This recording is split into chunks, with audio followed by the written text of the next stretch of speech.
What would you do if everyone around you assumed you were just the secretary, when you were actually one of the most qualified pilots in the building? Well, that's exactly what happened to Captain Jessica Reynolds at Ramstein Air Base, until one moment changed everything. From which city in the world are you watching this video today? If this story resonates with you, consider subscribing for more tales of unrecognized heroes. Captain Jessica Reynolds had been working as an administrative assistant at Ramstein Air Base for 6 months, and in all that time, not a single person had bothered to look beyond her job title. To the pilots, flight controllers, and commanding officers who filled the halls of the 86th Airlift Wing, she was simply Jess from admin, the woman who scheduled their meetings, processed their paperwork, and kept their coffee cups filled. At 29 years old, Jessica appeared to be exactly what her assignment suggested, a competent administrative professional who handled the endless bureaucracy that kept a major airbase functioning. She wore conservative business attire, carried herself with quiet professionalism, and never inserted herself into conversations about flight operations or aircraft performance. To everyone around her, she was invisible in the way that support staff often becomes, essential but unremarkable. What they didn't know was that Jessica Reynolds was far from ordinary. Beneath her professional blazer, hidden on her left shoulder, was a tattoo that told a story none of them were prepared to hear. It was a pair of intricately detailed pilot wings, surrounded by the distinctive markings that identified their bearer as a graduate of the Air Force's most elite flight training programs. The tattoo wasn't just decorative. It was a record of achievement that most of the pilots at Ramstein could only dream of earning. The wings themselves marked her as a qualified military aviator, but the additional symbols etched around them told a much more impressive story. Test pilot certification, fighter aircraft qualification, and the distinctive marks that identified graduates of the Air Force's most classified aviation programs. But Jessica kept that story to herself. Her assignment to Ramstein hadn't been voluntary, and it certainly hadn't been based on her administrative skills.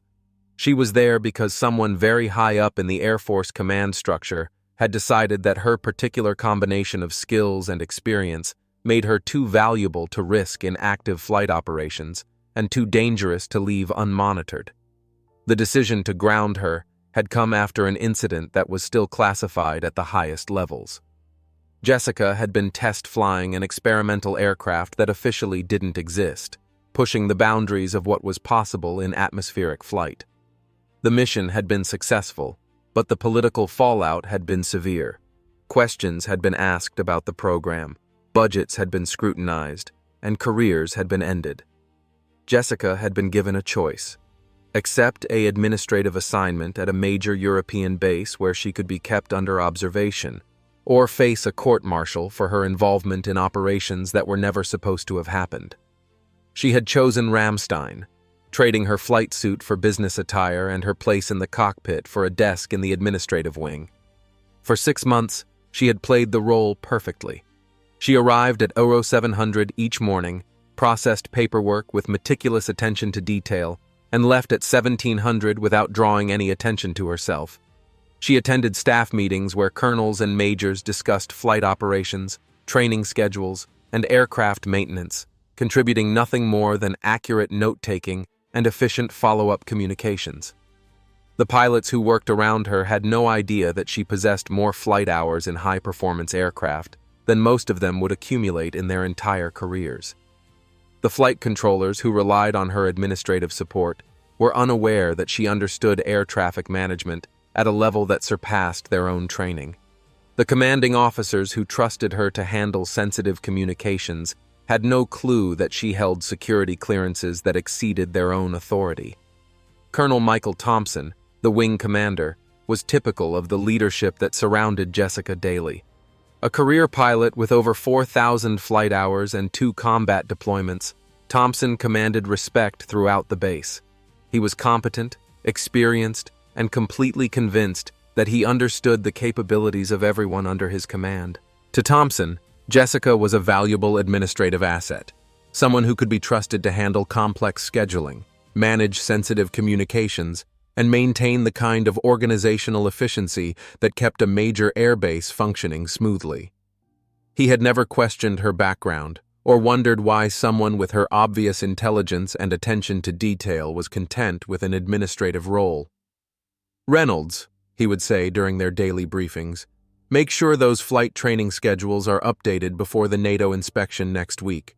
We can't afford any confusion when the evaluators arrive."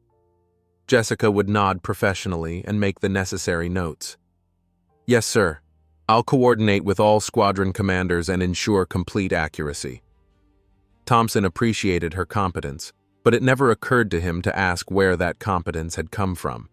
In his experience, good administrative staff were valuable precisely because they understood their role and didn't try to exceed it. Jessica seemed to embody that ideal: professional, efficient, and appropriately deferential to the pilots and officers who made the important decisions. The same pattern played out throughout the base. Major Sarah Collins, the squadron commander for the 37th Airlift Squadron, relied on Jessica to coordinate complex logistics for international missions. Captain Mark Anderson, the chief flight instructor, trusted her to manage training schedules that involved millions of dollars in aircraft and equipment. Lieutenant Colonel David Martinez, the base operations officer, included her in planning meetings where classified flight operations were discussed. All of them benefited from Jessica's obvious intelligence and comprehensive understanding of airbase operations.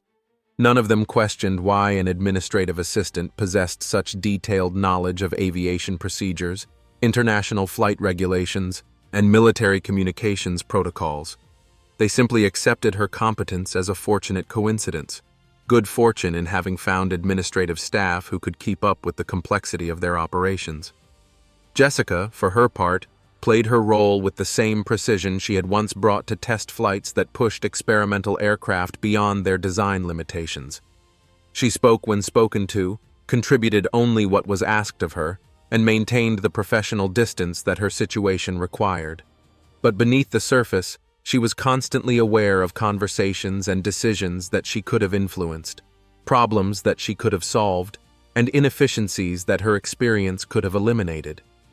She watched pilots struggle with tactical approaches that she had mastered years earlier. She listened to commanders debate aircraft capabilities that she knew better than the engineers who had designed them. She observed training exercises that she could have improved with insights gained from flying missions that were still classified above the clearance level of everyone around her. The discipline required to maintain that silence was perhaps more challenging than any test flight she had ever conducted. But Jessica understood the stakes. Her presence at Ramstein was conditional on her ability to blend into an administrative role without revealing the skills that had made her too valuable and too dangerous for continued flight operations. The morning that changed everything started like any other. Jessica arrived at her desk at Euro 700, reviewed the overnight message traffic, and prepared briefing materials for the day's staff meetings.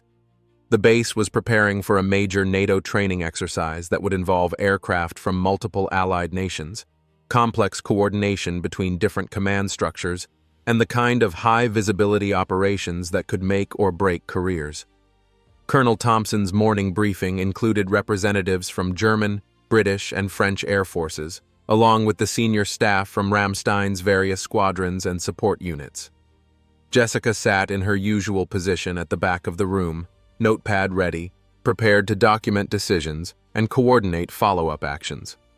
The discussion centered on a training scenario that was proving more complex than originally planned. Allied aircraft with different communication systems needed to operate in coordinated formations. Pilots with varying levels of experience in international operations were expected to execute precise maneuvers under time pressure. Weather conditions were adding variables that threatened to compromise the entire exercise. "The problem," Major Collins was explaining, "is that our standard approach to formation coordination doesn't account for the communication delays we're seeing with the European aircraft. By the time instructions are translated and transmitted, the tactical picture has changed." Captain Anderson nodded. "And our pilots are trained for domestic operations where everyone uses the same protocols. This level of international coordination is beyond what most of them have experienced." Lieutenant Colonel Martinez leaned forward. We could simplify the exercise, reduce the complexity to something more manageable. Colonel Thompson shook his head. Not an option. This exercise is being observed by NATO command. If we can't demonstrate effective coalition operations, it reflects poorly on the entire alliance structure. The room fell silent as the senior officers considered options that all seemed inadequate. The exercise was scheduled to begin in 72 hours, but the coordination problems they were discussing could take weeks to resolve through normal channels. From her position at the back of the room, Jessica knew exactly how to solve the problems they were discussing. She had participated in similar coalition exercises during her test pilot days, flying experimental aircraft in formations that included allies who spoke different languages and operated different equipment. She had developed communication protocols that were now standard practice in certain classified operations. But her role was to take notes, not to offer solutions. She maintained her professional silence while watching experienced officers struggle with problems that she could resolve in a matter of hours. The meeting continued for another 30 minutes, with various proposals being offered and discarded. Finally, Colonel Thompson declared a break, instructing his staff to reconvene in 2 hours with alternative approaches. As the room emptied, Jessica remained at her desk, organizing notes and preparing follow-up communications. She was alone when Colonel Thompson approached her, his expression showing the frustration of a commander facing an impossible deadline. "Reynolds," he said, "I need you to set up individual meetings with each of the Allied liaisons. Maybe if we can coordinate bilaterally, we can work around some of these communication issues." Jessica looked up from her notepad. "Sir, if I may suggest, the communication delays aren't the core problem. The issue is that you're trying to use sequential coordination for operations that require parallel execution." Thompson paused, surprised by the specificity of her observation. "Parallel execution?" "Yes, sir. Instead of transmitting instructions through a single command authority, you need distributed coordination where each aircraft maintains situational awareness independently while executing synchronized maneuvers." Thompson stared at her for a moment. "Reynolds, how do you know about distributed coordination protocols?" Jessica realized she had crossed a line that she had carefully maintained for 6 months, but the question had been asked, and Colonel Thompson was waiting for an answer. "I've read the relevant manuals, sir," she said carefully. "Which manuals?" Jessica hesitated. The manuals she was thinking of were classified at levels that exceeded Colonel Thompson's clearance, but she had already revealed more knowledge than an administrative assistant should possess. "Sir, I believe I may have some background that could be helpful with this exercise." Thompson's expression shifted from curiosity to concern. "What kind of background?" Before Jessica could answer, the fire alarm began wailing throughout the building. It wasn't a drill. The urgent tone and immediate response from base security indicated a real emergency. Colonel Thompson's radio crackled to life. "All personnel, we have a medical emergency in Hangar 7. Medical teams are responding, but we need immediate evacuation of the area." Thompson was already moving toward the door when his radio crackled again. "Sir, we have a pilot down. Training accident during equipment check. We need emergency medical evacuation, but the victim is trapped in the aircraft." Jessica stood up from her desk. "What type of aircraft?" Thompson paused at the door. "Why does that matter?" "Because different aircraft have different emergency procedures for extricating trapped personnel." Thompson's radio provided the answer. "F-16 in Hangar 7. Pilot is conscious but appears to have back and neck injuries. We can't move him without risk of further damage." Jessica moved past Thompson toward the door. "I need to get to that hangar." "Reynolds, you're administrative staff. This is not your concern." Jessica stopped and turned to face him. "Colonel, that pilot's life may depend on proper emergency procedures that most people on this base don't know." "And you do?" Jessica pulled off her blazer and rolled up the sleeve of her blouse, revealing the intricate pilot wings tattoo on her left shoulder. The wings were immediately recognizable, but the additional markings around them told a story that made Thompson's eyes widen in shock. "Those are test pilot wings," he said quietly. "Yes, sir." "And those markings? Those are from classified programs. Yes, sir. Thompson stared at the tattoo for another moment, then keyed his radio. This is Colonel Thompson. I'm en route to Hangar 7 with emergency expertise. He looked at Jessica. Captain Reynolds, I assume? Yes, sir. Let's go save that pilot. They ran across the base toward Hangar 7, Jessica's heels clicking against the concrete until she kicked them off and continued barefoot. As they approached the hangar, they could see the emergency vehicles and medical personnel surrounding an F-16 that had obviously suffered some kind of mechanical failure. Master Sergeant Williams, the senior maintenance supervisor, met them at the hangar entrance. Sir, we've got Lieutenant Morrison trapped in the cockpit. Something went wrong during the pre-flight check, and now the canopy won't open. We're afraid to use the emergency release because he appears to have spinal injuries. Jessica pushed past them toward the aircraft. Has anyone tried the manual backup release? Williams looked confused. Ma'am, we don't have administrative personnel in emergency areas. Colonel Thompson stepped forward. Sergeant, meet Captain Reynolds. Apparently, she knows more about F-16 emergency procedures than the rest of us.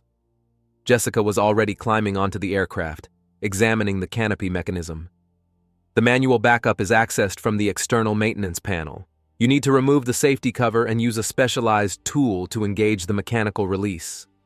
She looked down at Williams. Do you have the emergency extraction kit? Williams stared at her.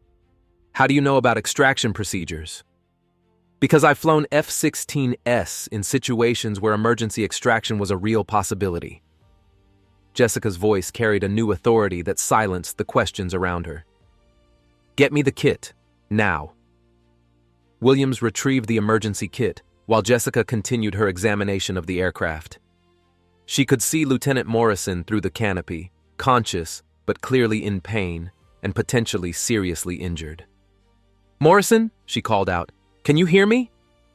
The trapped pilot nodded weakly. I'm going to get you out of there, but I need you to stay as still as possible. Don't try to help or move unless I specifically tell you to. Jessica took the emergency kit from Williams and began working on the external release mechanism. Her movements were precise and confident, the actions of someone who had trained extensively in emergency procedures. Captain Reynolds, Colonel Thompson said quietly, where exactly did you learn F-16 emergency procedures? Edwards Air Force Base, sir. I was part of the test pilot program for advanced F-16 variants. And you're currently assigned to administrative duties because... Jessica didn't answer immediately. She was focused on the delicate process of manually releasing the canopy without jarring the aircraft in a way that could worsen Morrison's injuries. Because someone decided that my particular skill set was too dangerous for continued flight operations, she said finally. The canopy released with a soft hydraulic hiss, allowing immediate access to the trapped pilot. Medical personnel moved in quickly, but Jessica remained on the aircraft to assist with the extraction process. Morrison, we're going to move you very carefully, she said. I need you to tell me if you feel any numbness or tingling in your extremities. The extraction process took 20 minutes, with Jessica directing the medical team through procedures that minimized risk to the pilot's spine and neck. When Lieutenant Morrison was finally secured on a backboard and loaded into the ambulance, Jessica climbed down from the aircraft and found herself surrounded by base personnel who were looking at her with completely different expressions than she had seen for the past 6 months. Colonel Thompson approached her as the ambulance departed. Captain Reynolds, I think we need to have a conversation. Yes, sir. But first, I need to know if Lieutenant Morrison is going to be okay. Jessica nodded. The extraction was clean. His injuries appear to be muscular rather than structural. He should make a full recovery. Thompson looked at the F-16, then back at Jessica. How many aircraft types are you qualified to fly? Currently qualified or previously qualified? Either. Jessica considered the question. I hold current qualifications on 14 different aircraft types, including several that are classified above your clearance level. Thompson was quiet for a long moment. Reynolds, we need to talk, but not here. An hour later, Jessica sat in Colonel Thompson's private office, her blazer back on but her sleeves still rolled up, revealing the tattoo that had changed everything. Thompson had spent the intervening time making phone calls to people whose names Jessica recognized and whose clearance levels she respected. "Captain Reynolds," Thompson began, "I've had some very interesting conversations over the past hour." "I imagine you have, sir. I've learned that you hold one of the highest security clearances in the Air Force. I've learned that you've test-flown aircraft that officially don't exist. And I've learned that your assignment to administrative duties at Ramstein was not voluntary." Jessica nodded. "That's correct, sir. What I haven't learned is why someone with your qualifications is filing paperwork instead of flying missions." Jessica looked out the window toward the flight line where F-16s were preparing for afternoon training flights. "Because I was involved in operations that attracted the wrong kind of attention from the wrong kind of people."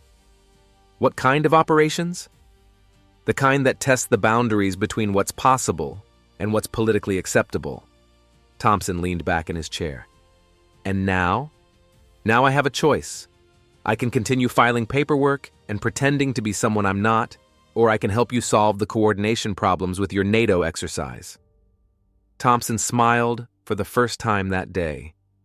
"I think we both know which option serves the Air Force better."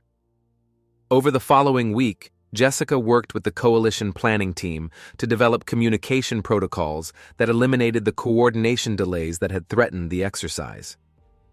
Her solutions drew on experience from classified operations that she couldn't fully explain, but the results spoke for themselves.